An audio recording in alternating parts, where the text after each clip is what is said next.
some answers, specifically at their head coaching spot, to get them a little bit closer to the postseason. Where are we at in Western New York, Mike G? Philip Rivers has withdrawn from the Bills head coaching search. We are getting that news into us this morning. He enjoyed the process. It sounds like NFL head coaching may very well be in his future. But right now for Rivers, who's been through a lot of things recently, coming back after being off for 5 years and then entering into the head coach interview process. Sounds like he did really well in the interview process as well. But Rivers deciding the timing is not right for him and his family, so he is out. So expect the Bills now to shift their focus to the guys they already interviewed, but also Davis Webb, the passing game coordinator and quarterbacks coach for the Broncos, a former Bills quarterback and a friend of Josh Allen.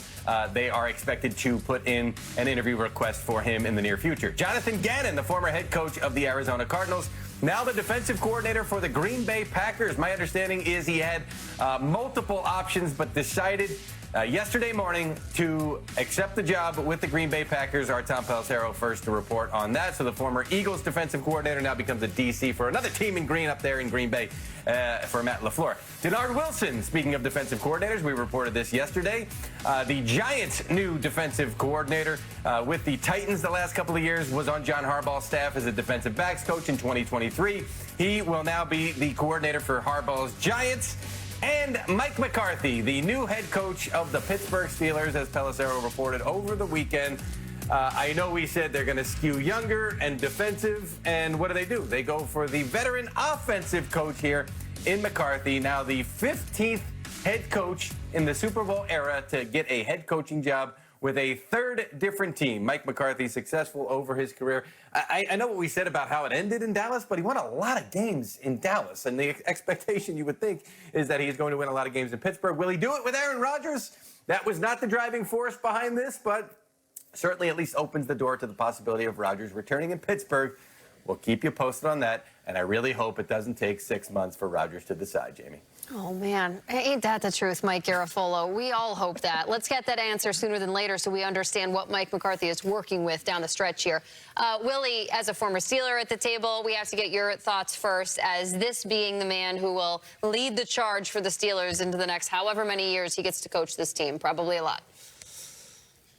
Yeah, first off, I was shocked by the hire. I thought it was going to be Chris Shula, the defensive coordinator for the Rams. Being young, defensive minded, has experience on both sides of the ball. He acted as a pass game coordinator for the Rams. I was shocked. Now, getting Mike McCarthy, I know some people are like, what are we doing here? This feels awkward and clunky. But at the end of the day, the man's a proven winner. You talk about winning a Super Bowl, multiple double-digit win seasons, getting the best out of Dak Prescott. And so this is about stability and strategy. You got to understand the Steelers have a young coach, defense, score points. They'll forget about Mike McCarthy and they'll be celebrating him. I don't know, Willie. I don't know. Listen, the worst thing I can say about this is that it will probably be just fine.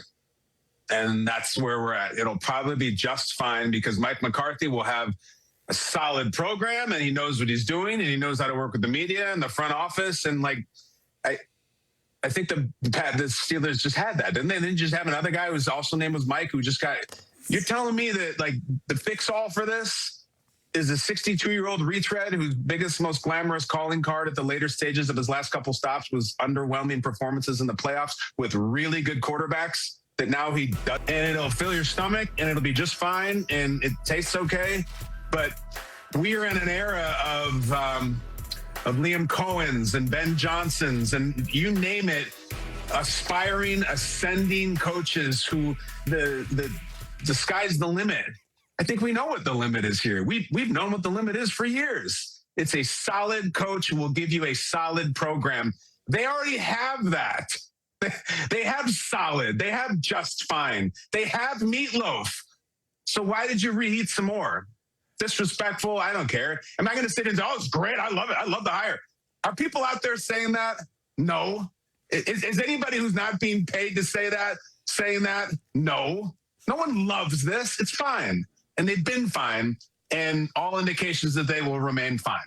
KB, so I don't necessarily do the reheated meatloaf, but if I do reheat my meatloaf, I got to put like extra ketchup on it. And so maybe the thing that connects with Coach McCarthy and reheated meatloaf is when you put extra ketchup, that could be in a form of a coordinator or so. I know he hasn't hired his coordinators yet, so I think that it's going to be very, very important that he hires a coordinator that may be young, that may be offensively and defensively somebody to introduce something new to the Steelers. And maybe the Mike McCarthy thing is just a figure that you can put in front of these men that commands respect. But to everybody's point, that's what you had with Coach Mike Tomlin, so it's a little confusing in that aspect. So if you are going to reheat some meatloaf, put some extra ketchup on it, and maybe in this case, Jamie, it's in the form of or Willie, a form of a really good coordinator. Yeah, I just want to remind everybody, Mike Tomlin stepped down. He wasn't fired. Like they were going to move forward with Mike Tomlin and everything they had going. This isn't on the Steelers. Mike Tomlin decided he didn't want to no longer coach the Pittsburgh Steelers, that after 19th season, his time was up. So Steelers had to pivot. You know, they had to figure out, all right, who's going to be the adult in the room? Who's going to be able to run an operation? Who's going to be somebody that can steady the waters? That's why they got Mike McCarthy. We keep acting like Mike Tomlin was like, oh, he was pushed out. Mike Tomlin wasn't pushed out. Art Rooney, our leader, said it himself. Listen, we were fine with Mike Tomlin. We were going to go forward with Mike Tomlin. Mike Tomlin decided it was enough for him. And so now this isn't about a new era. This is about Mike McCarthy coming in and establishing an identity within this offense, getting this defense that's very well paid to play at a high level and get coordinators and position coaches that can elevate this team. This team needs a facelift. They will do so. I believe in Omar Khan.